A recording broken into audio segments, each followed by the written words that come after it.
오늘은 윤석열 대통령의 최혜병 특검법 거부권 행사에 관해서 조국혁신당 조국 대표 및 당선자들께서 기자회견을 하겠습니다.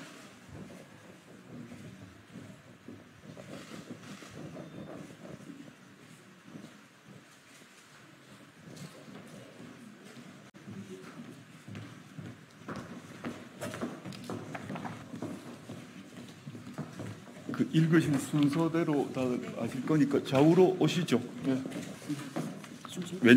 왼쪽도 오시는 게 네. 가리지 않도록 하시는 게 네. 읽는 순서대로.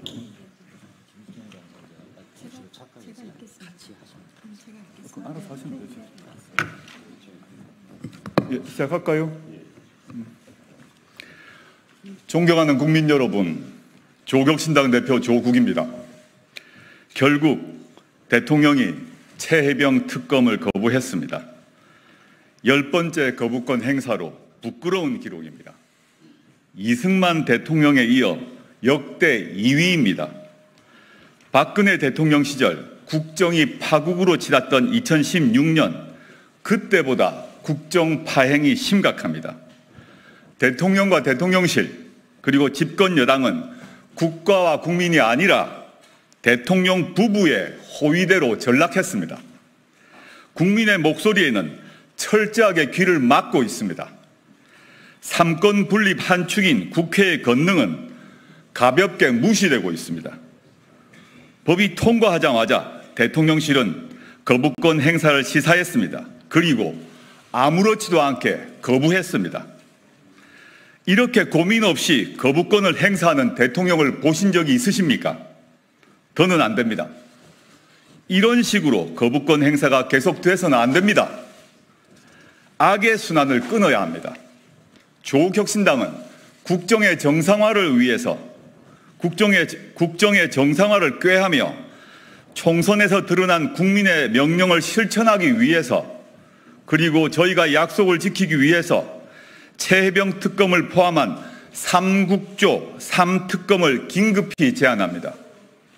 원내 3당인 혁신당은 당리당략이 아니라 민주주의 삼권 분립의 원칙에 따라 국회 책무를 다하기 위해 다음과 같이 3가지 국정조사를 촉구합니다.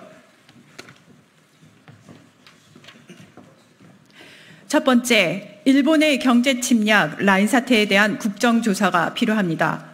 한국의 알짜배기 기업이 일본 정부의 압력으로 뺏기게 되었습니다. 아시아 여러 나라에서 1위 메신저인 라인이 일본에 넘어갑니다. 디지털 용토를 빼앗기는 것입니다. 경술국치 이후 114년 만에 값진 국치가 벌어지는 것입니다. 문제는 우리 정부 대응입니다. 일본이 법에도 없는 행정지도를 3월 5일 했지만 한국 정부는 함구합니다. 4월 16일 2차 행정지도 이후 이런 내용이 국내에 알려지자 한국 외교부는 오히려 우리 국민을 단속하고 나섰습니다. 그리고 한국 외교부가 일본 총무성에 전화를 합니다. 전화로라도 한국 언론에 오해라고 말해달라고 요청했다 합니다. 대표적인 친윤 언론 조선일보의 보도 내용입니다. 도대체 어느 나라 정부입니까? 윤석열 대통령과 일본 총리의 친분을 해칠 일은 뭐든 막아야 하는 겁니까? 국익쯤은 희생해도 된다는 것입니까? 이 문제는 윤석열 정부의 처분에만 맡길 일은 아닙니다. 그래서 국정조사를 하자는 것입니다. 두 번째, 국제행사 관리 및 유치 실패 국정조사입니다. 구체적으로 새만금 잼버리 사태 및 부산 엑스포 유치 실패입니다. 막대한 예산이 투입됐습니다. 한 행사는 국제적 망신만 사고 끝나버렸고 하나는 행사를 유치조차 하지 못했습니다. 새만금 잼버리 파행이 전북특별자치도 책임입니까? 부산 엑스포 유치 실패도 부산 책임입니까? 새만금 대회에 대한 세계 스카우트 연맹의 원인 분석 보고서가 나왔습니다. 한국 정부 책임을 적시해 놓았습니다. 전북특별자치도가 국정조사를 요구했는데 정부는 감사원 감사로 떠넘깁니다. 감사원은 감사 8개월이 지났지만 오리무중입니다. 부산 엑스포 유치 실패 책임을 지는 곳은 또 어디입니까? 5,500억 원이라는 천문학적인 국가 예산을 낭비했습니다. 대통령 부부의 수차례 순방, K컬처 동원, 언론 홍보를 위한 예산 집행 등 혈세가 들었습니다. 박빙이라고 여론을 호도했습니다. 결과는 29대 119 참패였습니다. 승패만을 문제 삼는 게 아닙니다. 왜 졌는지도 모르는 무능입니다. 한국 외교는 빈 껍데기라고 하는 국제사회 평가만 남겼습니다. 부산 시민 가슴에는 실패라고 하는 자괴감만 가득합니다. 아무도 책임지지 않았습니다. 부산은 다시 재도전을 검토 중입니다. 그러면 유치할 수 있습니까?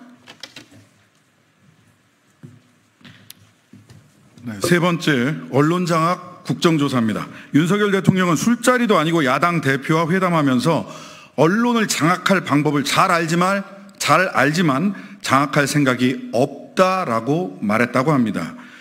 윤 대통령이 늘 말하는 자유민주주의 국가에서 언론을 장악할 방법이 있습니까? 언론은, 아니 친윤 언론도 이 말에 동의하십니까? 저는 소름이 끼칩니다. MBC의 일명 바이든 날리면 보도로 시작된 언론 옥죄기, KBS 장악, 민영화된 YTN의 친윤 방송화, 방송사의 땡윤 뉴스 보도, 방송 인사와 편성 개입, 여권 비판 보도 집중 제재 등 말도 안 되는 일들이 지금도 벌어지고 있습니다. 보도 지침과 기사 검열이 있던 군사 독재 정권 시절 못지않은 일이 벌어지고 있는 것입니다. 과거와 달라진 것은 딱 하나입니다. 군 출신이 억압하느냐, 검사 출신이 억압하느냐. 이런 짓을 누가 하는지 모두 알고 계십니다. 윤석열 대통령의 검찰 선배인 검사 출신 김홍일 방송통신위원장이 언론 탄압의 피라미드 가장 위에 앉아 있습니다. 그는 다른 방통위원이 선임되지 않았는데도 여권 추천 방통위원 단 한 명과 중차대한 결정을 합니다. 언론 그리고 방송 정책이 소꿉놀이입니까? 친윤 방송인 극우 유튜버 몇 명을 방통위와 방송사 주요 보직에 잠깐 앉힌다고 언론 입틀막을 할 수 있을 것이라는 착각을 하는 듯합니다. 대한민국의 방송, 언론, 시청자와 독자, 더 나아가 우리 국민은 박정희, 전두환 독재 시절도 버텨낸 사람들입니다. 언론사 통폐합, 대규모 회직, 정간, 폐간에도 우리는 언론 자유를 지켜냈습니다. 국정조사를 통해 누가 언론을 장악하려고 했는지, 그리고 누가 수족이 되어서 일했는지 명명백백하게 드러내야 합니다.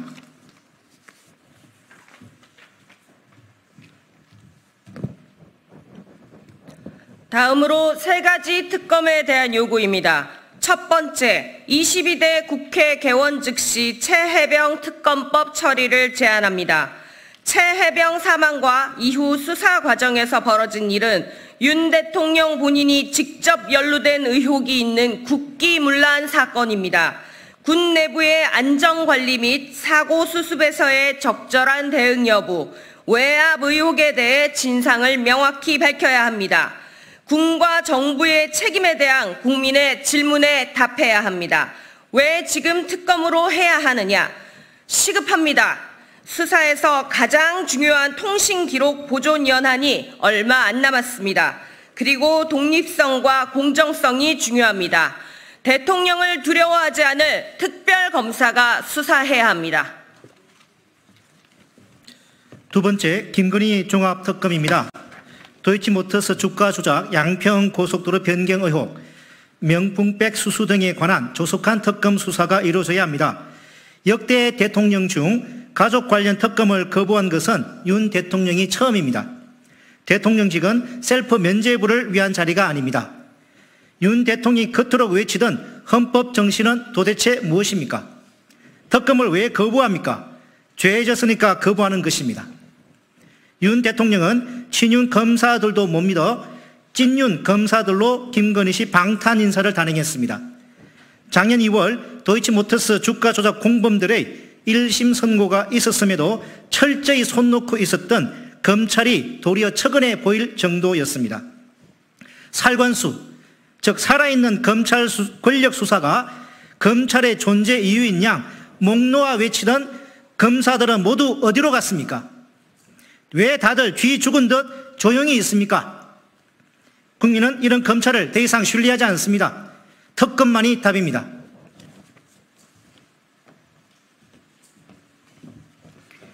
세 번째, 한동훈 특검입니다. 총선 때 약속드렸던 혁신당 1호 법안입니다. 이 법에 담길 주요 내용은 손준성 검사 고발 사주 총선 개입, 윤석열 검찰총장 징계 취소 소송 관련 직권 남용, 딸 논문 대필 등 3가지 의혹입니다. 특히 한동훈 딸 사건의 경우 해당 기관이 심사 규정을 회신하지 않았다는 이유로 불송치되었습니다. 압수수색은커녕 얌전히 회신만을 기다리다가 수사 의무를 방기하고 사건을 포기한 것입니다. 검사 생활 24년을 했지만 이런 수사는 처음 봅니다. 한동훈 씨는 치외 법권입니까? 한동훈 씨는 마한 시절 소도에 살고 있습니까? 한동훈 특검법은 법 앞에 누구나 평등해야 한다는 공정과 상식, 그리고 법치주의의 문제입니다. 대한민국 국민 누구에게도 법과 원칙은 공정하게 적용되어야 합니다.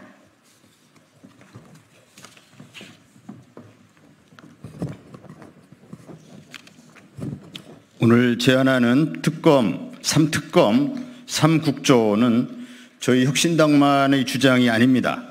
야당에서 널리 공감대가 형성된 사안입니다. 시민사회가 강력하게 요구하는 것들입니다. 지난 총선에서 민심으로 확인된 내용입니다. 여당에서도 문제가 있다, 털고 가야 한다라는 내용들입니다. 이를 누가 반대할까요? 윤석열 대통령이 일찍이 말한 바 있습니다. 특검을 거부하는 자가 범인이다. 특검과 국조를 거부하는 자들이 범인들입니다. 아니면 그 범인들 덕분에 먹고 사는 사람들입니다. 진실은 강력합니다. 국민을 이기는 정권은 없습니다. 22대 국회에서 3특검, 3국조가 실시돼 대한민국 호가 제대로 된 항로로 재진입하기를 기대합니다. 감사합니다.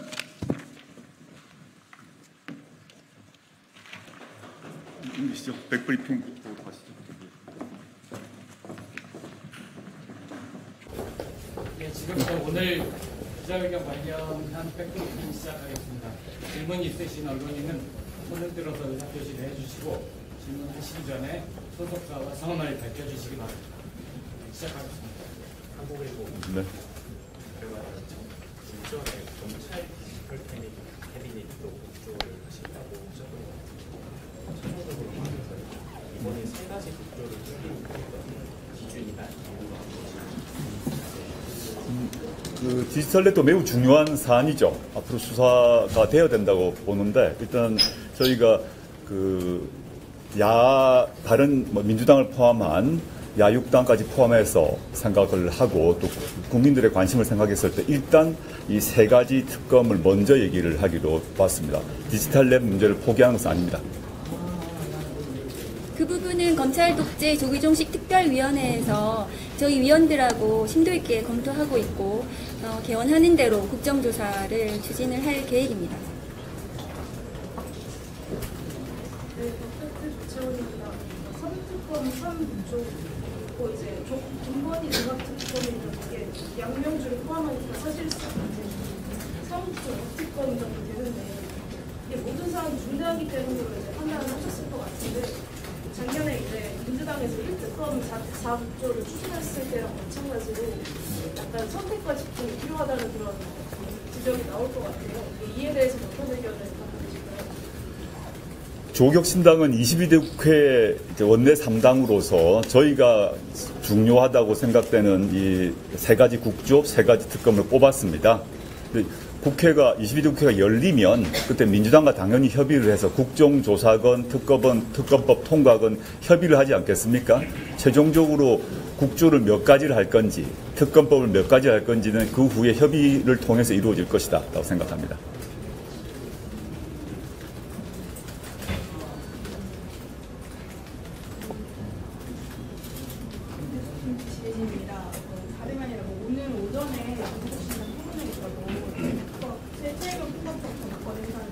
위헌적이고 타겟 사유가 될 수 있다고 했는데 타겟과 관련해서 구체적인 말씀을 시작할 오늘 토론회 주최하셨던 박은영 당사님 말씀하시죠. 예. 네, 그 최혜병 특검법 지금 대통령 국무회의에서 거부권을 행사되었습니다.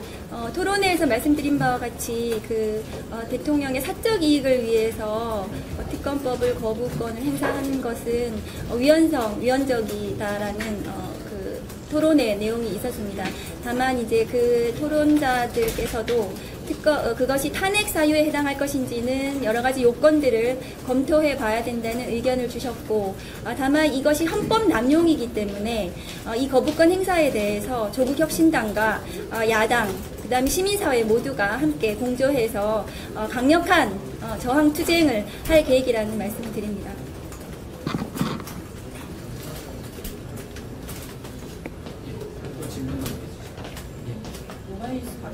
좀 전에 박은영 장관님께서 강력한 투쟁 말씀하신 게 혹시 25일에 예정된 국한대 말고도 추가적인 자유 투쟁이나 그런 대응 방안들을 논의하고 있습니다. 저희 정부 시도당에 저희가 이 거부권 행사의 부당성을 충분히 알리고 있고 전국 각지에서 이 거부권 행사에 대해서 문제점을 규탄을 하실 것 같습니다. 단계별로 저희가 그 투쟁을 어떻게 할 것인지 장내에서 어떻게 할 것인지는 지금 논의 중에 있고 보여드릴 것 같습니다. 민주당과 관련한 말씀하시는 어떻게 하시는지.